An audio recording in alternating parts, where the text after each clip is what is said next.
Welcome to episode 6 of EE 251 PreLab Guides. This is Hiren Prada, and in this video, we will look at answer guides to questions on PreLab number 6. Okay, so let's take a look at the lab first, and then we will bring up the PreLab questions. So here's the lab. The lab title is simply Phasor Diagrams. And this will be a topic that is new to everyone. Phasors are basically vector representations of time-varying sinusoidal waveforms in the complex plane. We use vector representation, meaning we use complex numbers, to actually make the math less complex. Okay, and you will see how and why. So without further delay, let's look at the questions. So here in first question, it asks you to determine the magnitude and phase angle for the following complex quantities. Okay, so what I want to do is I want to take a couple of minutes to explain in very brief how and why complex numbers work as a representation for sinusoidal time varying waveforms. Okay, so a sinusoidal time varying waveform, basically whether it can represent voltage, current, or power. Okay, voltage, current, or power. So if I was to plot the time varying waveform, on the x-axis I have time, the y-axis I might have voltage, but also have current.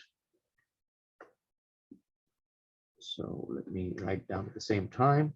It could be voltage or current, or it could even be power, but let's only deal with voltage or current for now.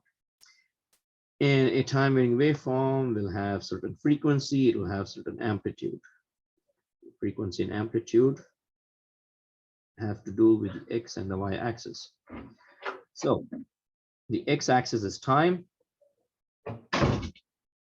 This period of time is known as the time period of the waveform. Basically, it's also one cycle of the waveform. And time period t is the inverse of frequency. Okay, amplitude of the waveform or magnitude of the waveform has to do with the peak values of the waveform. And so here it would be a positive peak, here it would be a negative peak. If you were talking about voltage, you would have it VP, or if it was current, we would say IP. So minus VP or minus IP. Another term for this is also magnitude, and so sometimes you would also see VM or IM. But whatever notation you use, it means the exact same thing. It says for one peak value of the waveform. So time varying representation is given by this equation. V of t is equal to V peak or VM sine omega t plus or minus theta, the phase angle. Now the overall units for this waveform will still be volts. Individual units vary. The peak values would be in volts. Omega is radians per second, and theta, the phase angle, is in degrees. Now, there is a reason why we represent the waveform with such an equation. Over here to your left is the vector representation of this exact time varying waveform. And we use vector representation to actually make the math less complex. Okay, and you will learn more about this in the lecture class, but for now this should suffice. So a vector basically needs only two things to describe it. It needs the length and the phase angle it makes with the real axis. So this is a complex plane where you have the real axis on the x-axis and you have the imaginary on the y-axis. Okay, so a phasor is a rotating vector in the complex plane. It is rotating counterclockwise starting from 0. So it's going in this direction. If it goes counterclockwise, we say it has a positive phase angle. If it goes in this direction, then it has a negative phase angle.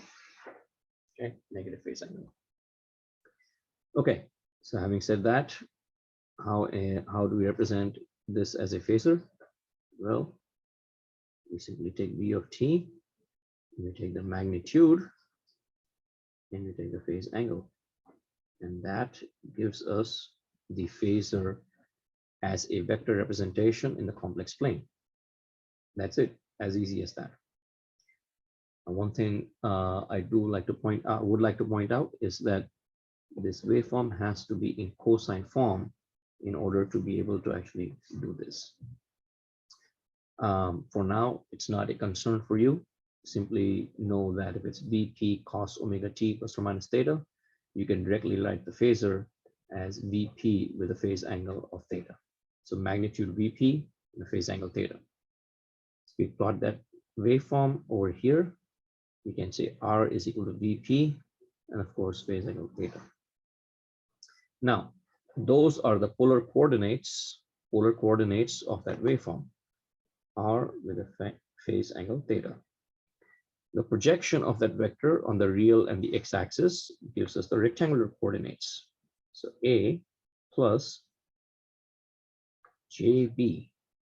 And you may ask, what is J?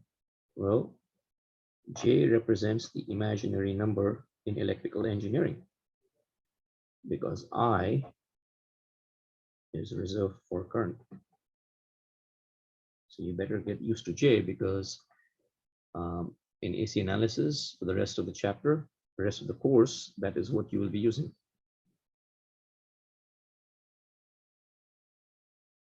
Okay, so having done these basics, let's look at the questions. Okay, question number one asks you to solve V, which is equal to -6 minus j volts, and find the magnitude and the phase angle. Well, you can use Pythagoras theorem to actually solve for these quantities, but each and every one of you is an engineer, and I assume each and every one of you has access to a scientific calculator. If not, you can also find scientific calculators online. So all you'd have to do is simply take these complex numbers with rectangular coordinates, plug them into the calculators, and directly write out the magnitude and the phase angle for that quantity.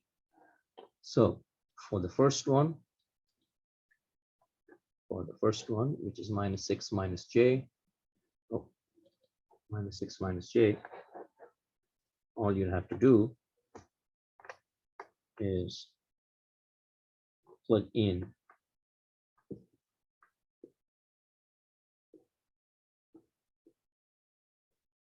into calculator, whether the physical device or online solver, and you find the value directly. B is a straightforward representation of I of t. So it's a one-step answer.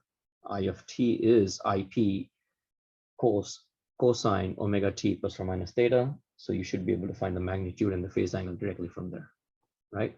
So we said P stands for peak, and M stands for magnitude. They're both one and the same thing, okay? Peak and magnitude are one and the same thing. So you should be able to answer question number B also. Question number C gives you Z is equal to 3 plus J3. Now Z stands for impedance, which is a complex quantity. And again, has rectangular coordinates, you simply plug into a calculator and solve. Plug and solve, and you'd be able to obtain the magnitude as well as the phase angle. D and E require a little bit of math work. And again, this is something that you should be able to solve on your programmable devices. If not, I will show you a technique where you can actually solve it manually. So let's take D, for instance. D requires you to divide two complex numbers. Well, when you want to multiply or divide two complex numbers, it is easier to do so with polar coordinates. And addition and subtraction is easier to do with rectangular coordinates. So if you have two complex numbers, let's say R1 with phase angle theta1 multiplied by R2 with phase angle theta2, you multiply the magnitudes together and you sum up the phase angles. If you are performing division, R2 divided by theta2, you divide the magnitudes together and you subtract the phase angles.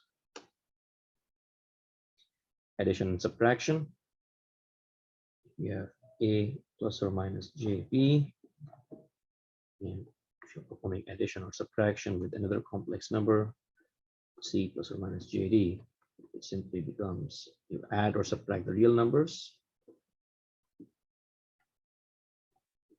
and you do the same with the imaginary components, and that's it.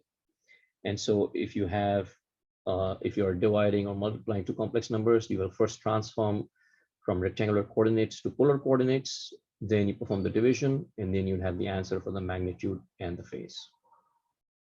Okay, I hope that explanation suffices.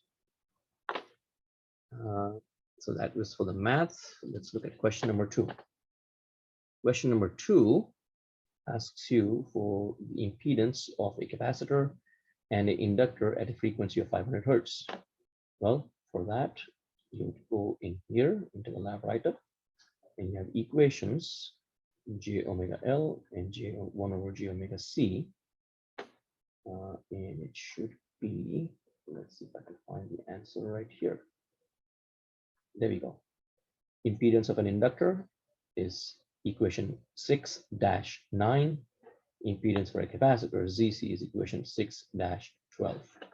So 6, 9, and 6, 12. Now, impedance, again, it is represented using complex numbers, meaning imaginary numbers, but it's not an imaginary quantity, okay, in that sense. Mathematically, yes, mathematically it is. So let's see, question number 2. ZL and ZC, well, actually, let's just write ZL was equation number 6-9, and ZC was equation number 6-12, right? 6-9, 6-12. So now let's look at question number 3. Question number 3 has a circuit comprising of an inductor and a resistor, and you're applying a source voltage of 115 volts, 60 Hertz.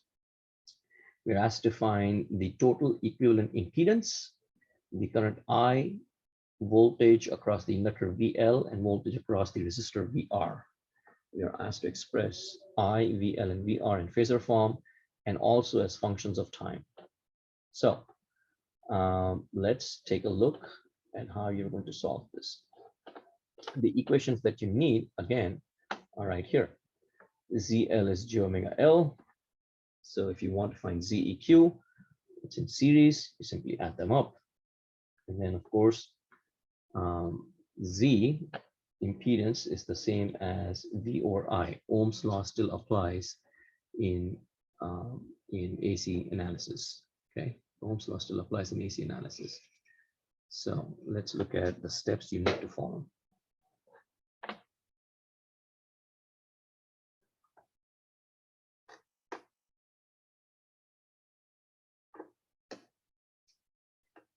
So question number 3, first thing you want to do is find ZEQ.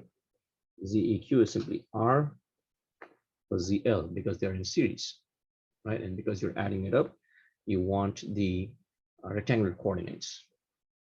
Once you have Z, you find I by applying Ohm's law. You have V, you divide it by Z, or ZEQ. The voltage source V does not have a phase angle. If phase angle is not given, you can safely assume it to be 0. Okay, you can safely assume it to be 0. So you will find the value of I in phasor form. You have magnitude of I, and you have some phase angle, theta I. From there, you can write I of t directly. I of t would be that peak value for I, meaning the magnitude, and cosine of omega t. Omega is 2 pi f. So you can calculate omega from there. Omega t plus or minus the phase angle, whatever value you find for the phasor for the current. And of course, don't forget your units. VL will simply be the voltage across the inductor. So XL times I, again, Ohm's law, and VR is equal to R times I. Okay, and for both of those, you again will have in phasor form, so magnitude as well as phase angle, magnitude as well as phase angle, and you can convert them into the time domain. So straightforward, nothing too difficult. Now, here, question number 4 and 5 are phasor diagrams. That's where we actually come to the meat of this lab, so to speak. What we are doing here with phasor diagrams is we are using graphical techniques to solve for unknown values of a resistance of the inductor. Okay, so let me explain a bit. Now, it says draw a phasor diagram to determine the resistance RL and the inductor's reactance XL. Well, let's go over right here. So a real life, an ideal inductor is made out of a coil of wire that has 0 ohm resistance. So if you have an inductor, it is simply a coil of conducting wire, and the resistance between the two terminals is equal to 0 for ideal inductors. But real life inductors are not so. Real life conductors, you take the best wire made from the best conducting material, and it will still have some resistance, right? So real life inductors will have some resistance. Now, that resistance is inherently part of the coil. You cannot physically separate out the component. Okay, you cannot separate out the component. However, it is still needs to be accounted for. So in a circuit schematic, we represent a real inductor with a resistor in series, and that series resistance is part of that inductor physically. Okay, so if the inductor is L, we call that series resistance as RL. And the actual physical inductor is measured by its output terminals, physical output terminals. Okay. Now, in the lab, you will see that if we don't have a low quality inductor, we will actually make a low quality inductor by connecting a resistor in series. But that's for the lab part. In the pre-lab, our goal is to actually determine what portion of the voltage drops across the inductor and what portion of the voltage drops across that resistor. Okay, and that is the hard part to do, because as I said, physically they are the exact same component, so we cannot actually measure that voltage directly. If you're measuring the voltage in a physical circuit, we can only connect it to the output terminals, but the inductor and the resistor are physically one component, so we cannot physically measure both of them separately. That's where phasor diagrams come into the picture. Okay, that's where phasor diagrams help us. Now, phasor diagram, again, it's just a graphical representation of the voltages that we measure in a circuit by applying KVL. So if we take simple KVL applied to a DC circuit, let's say we have 2 resistors, we apply 10 volts to 2 resistors of 4 ohms and 6 ohms. The voltage we would expect would be 4 volts and 6 volts. So if I applied KVL and graphically represented it on the x-axis, let's say my current is the reference, it's lying on the x-axis because resistor does not have any phase angle. I start off at 0, 0. My first vector for that resistor would have a value of 4. Then the second vector would start at the end point of the first and will have a length of 6, right? So starting from the beginning point to the end point of the second one would give me 10 volts, and KVL is satisfied. So KVL works. But for an AC circuit, it's very different. For an inductor, the voltage is 90 degrees ahead of the current, so it's typically pointing up if the current is on the x-axis. And for a capacitor, is actually pointing down. So if current is on the x-axis, capacitor is pointing down, or minus 90, if you will. So you see here. So you have to take the phase angles into account when you apply KVL. So in this case, let's say if I have a circuit which has a resistor and an inductor, if my resistor drops certain voltage across it, my inductor voltage cannot be on the x-axis here. My inductor, whatever the voltage is, has to be 90 degrees ahead of that current. And now if I join the end point of VL to the origin, I get the source voltage, the magnitude of the source voltage. So the phase angle has to be taken into account. And that is what we're going to plot. Now, the problem arises because this VL is not pure. It's not pure inductance, right? So this VL is not at 90 degrees. What happens is we have VR. All right, let's do this. We have VR starting from the origin. And then VL also has an angle.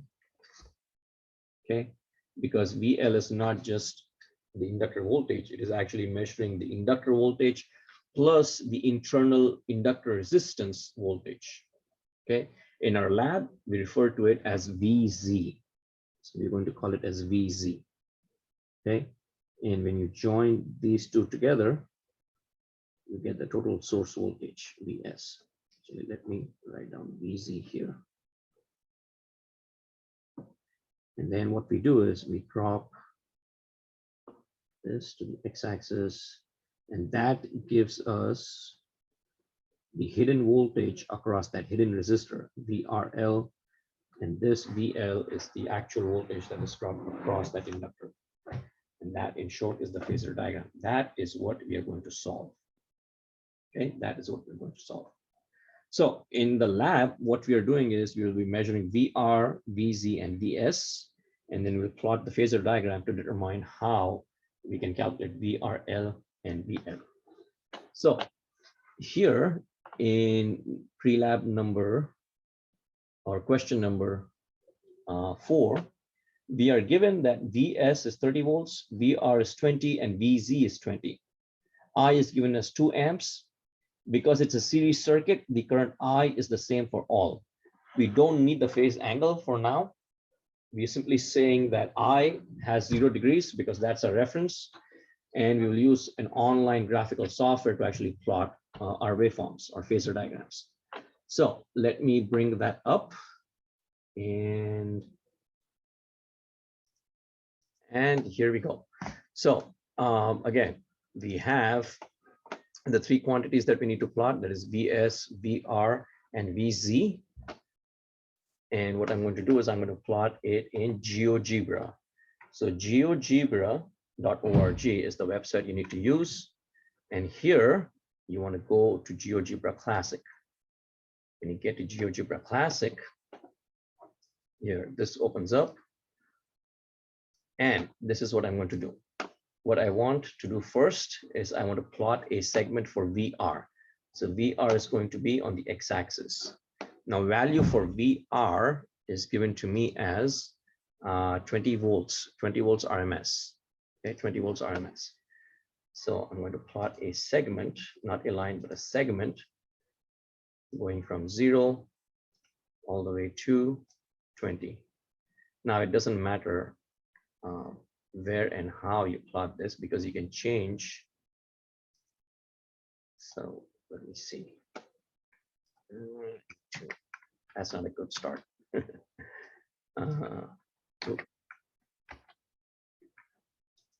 Move. Now move this here. Okay. Let's start again. So moving it here, I want to plot a segment going from 0 all the way to 20. Okay, and you can see on the left, point A is 0, 0, point B is 20, 0. Okay, segment AB is 20. So that is VR. Okay, that is VR. Another way to plot it is by simply taking point number B first and then simply typing in the segment between points A and B. Either ways, it does not really matter. Now, the next thing I want to do is I want to plot two circles because, again, if you remember, VS ends up where the final value of VL is. So in our lab, VL is basically VZ. VZ has a value of 20 volts. So I'm going to draw a circle and I'm going to choose circle with center and radius. So first I'm going to click on the center as B. I'm going to enter my radius as 20. Okay, I have my circle. Zoom out a bit. Then I want to plot another circle with center and radius. And this time my center is at A. And my radius is VS, which is 30 volts. You see it intersects. And here's the beauty of using GeoGebra. There is a function called intersect, which is right here under A. So intersect, and you click on that intersection, it'll plot point C automatically. That's it. So now you have your 3 points. You can go ahead and connect A, B, and C together, and you would have your phasor diagram for the 3 values. Now, what we need to do is to make this nice and professional. So I'm going to hide the circle by clicking on this icon on the left here and hide both the circles. I don't know why D came out. Let's see. Oh, because it's intersect. So let me go ahead and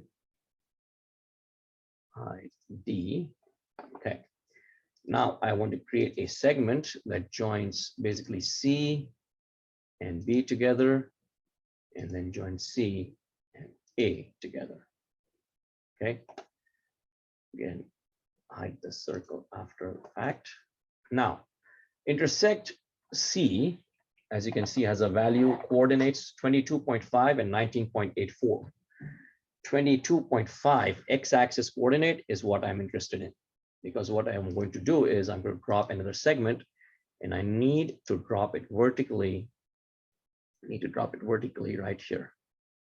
So 22.5, and what I'm going to do is I'm going to zoom in until I find 22.5. You can see 22.5 is right there. My D needs to move. My D needs to move right there. So now I have a 90-degree angle dropping perpendicular directly from point C. Okay, point C. I want to join the segments B and D. There we go. And that gives me VRL. That's my phasor diagram. Now, to make this more professional, I'm going to move. Now, I need to move this on this side. That's A. that's B, that's D, and that's C. I don't need these notations. I'm going to hide these notations later on, but for now I'm going to leave them as it is, because what I'm going to do is I'm going to change these. So you click on these line segments and right click on them, click on settings, and in settings, first change name and value, and you can see it's 30. Of course, because we plotted it with a radius of 30, I want to change this to caption and value. And under caption, I'm going to type in VS is equal to 30 volts. Okay, VS is equal to 30 volts. That is what I'm going to type it in. I don't want, oh, not X's. H. So caption and value, VS is equal to 30 volts. And that changes it. I'm going to move this around right there. And then do the same thing with everything else. This is VZ. VZ is of course 20. So I'm going to again do caption and value. And VZ is 20 volts. Press enter. Move that here on this side. And this is show caption and value for VL, and caption and value is 19. Now this is the value that I don't know. So I want to first show the value, note the value, which is 19.84. Then I'm going to change it to VL is equal to 19.84 volts. That's VL. Then I go to J, change it first to caption and value. J is 2.5, so 2.5 volts is dropping across that resistor. Now I change this to BRL. There is no way to do a subscript. At least there's no way that I know how to do a subscript. Anyway, 2.5 volts, that is VRL. So VRL is right there. And then of course, VR is right here. VR is of course 20 volts. I can go ahead and do that also. VR is equal to 20 volts. And that is right there. All right, so now the points A, B, and D, I can go ahead and hide them. So A, B, C, and D are all hidden. Now my diagram is very professional looking and it has all the values in there. A couple more things. Angle. We want to measure the angles. And so I'm going to say, I'm going to click on angle. Then I'm going to click on, well, actually, I hid it too soon. I don't need to hide it this soon. I need the points to click on the angles. All right, so let's unhide them again. And D, and also C. Okay. All right, so angle, I'm going to delete that point. I don't want that angle right there. So I'm going to delete that point right there. Delete that quantity. Now what I do want is angle B, A, and C. Actually, I need 3 points. So 3 points, angle B, A, and C. And now you can see it's giving me the angle 14.1, 14.41. Move this out, and you have angle 14.41. You also want the angle for this portion, so D, B, and C. And see that angle also. Okay. Now it's possible to change the values of the angles also. So if you want to convert this to theta or phi, you can use alt codes. And if this is phi, I can write down alt 232, and I get phi is equal to 41.41 or 248 degrees. So it changes to phi. Here I can change it to beta by 82.82, alt 233.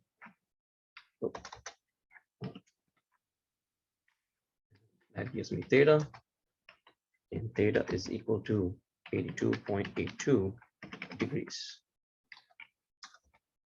And that's it. One more thing is axes. So you take the axes right here and change the line style. You see the third quantity, which is the second arrow in there. You change it to that arrow. And now you see the arrows have changed on the axis. As you move the graph, the axis limits automatically change. So you want to maximize the image as much as possible in the center of your screen.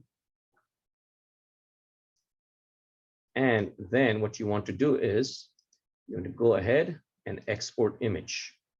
When you export image, it looks like this. You copy to a clipboard, you can save it. You can open the image in a new tab and just show you how it looks like. And this is how you should present it in your pre-labs. Nice and professional looking. Okay. And so that is it. That is question number 4. I hope that helps.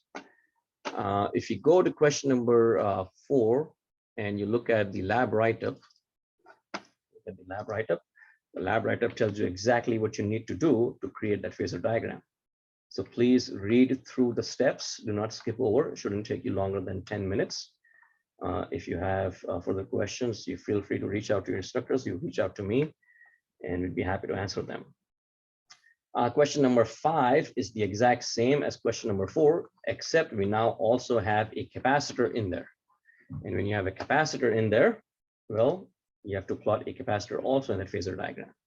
So you can do so again, the same GeoGebra program, and well, you can plot the phasor diagram.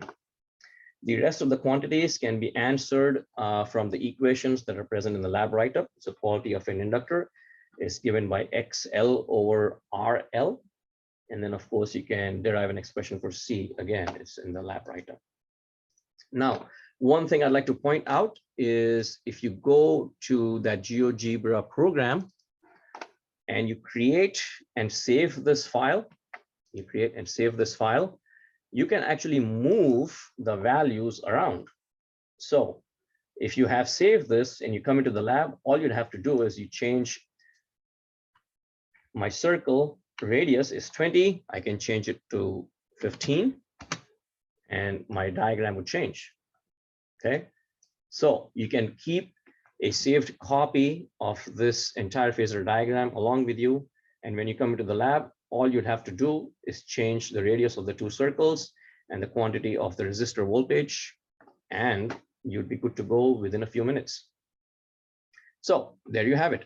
That is pre-lab number 6. If you have any questions, feel free to reach out to me, htrada@calpoly.edu. Feel free to reach out to any of your instructors. We'd be more than happy to help you out. All right, goodbye and good luck, and I will see you in episode 7.